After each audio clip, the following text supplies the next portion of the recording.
இட்லி, தோசை, பூரி, சப்பாத்தியாக சாப்பிட்டு அலுத்து போனாலுமேங்க, சோறு சாப்பிட்ற மட்டும் நமக்கு அலுத்து போகாதுங்க. அதுலேயும் இந்த சிறுதானிய சோறு, அடே அப்பா! எவ்வளோ ஹெல்த்தி தெரியுங்களா? ஆனால் அது நிறைய பேர்த்துக்கு சமைக்க தெரியறதில்ல. இந்த வரகு, குதிரைவாலி, தேனை எதா இருந்தாலும் நல்லா தண்ணி விட்டு கையில் தேய்ச்சி தேய்ச்சி ஒரு 4, 5 டைம் கழுவிட்டிங்கன்னா அரிசி நல்லா சுத்தமாயிருங்க. 1 டம்ளர் அரிசி எடுத்திங்கன்னா 3 டம்ளர் தண்ணி வச்சு கொஞ்சம் உப்பு போட்டுருங்க.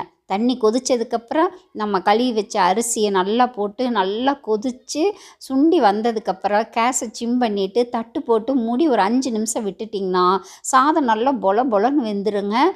சூப்பராக இருக்கும். நான் இன்றைக்கி சாமை அரிசி தான் செஞ்சேன். ஏன்னா இன்றைக்கி எங்கள் வீட்டில் மட்டன் குழம்பு. அடேங்கப்பா அல்டிமேட்டாக இருக்குங்க மட்டன் குழம்புக்கும் இந்த சிறுதானிய உணவுக்கெல்லாம். அதுபோல் நீங்கள் வேர்க்கடலை சட்னி எல்லாம் செஞ்சு இந்த மாதிரி சாப்பாடு சாப்பிட்டு பாருங்கள், விடவே மாட்டீங்க. கண்டிப்பாக பிடிக்குங்க.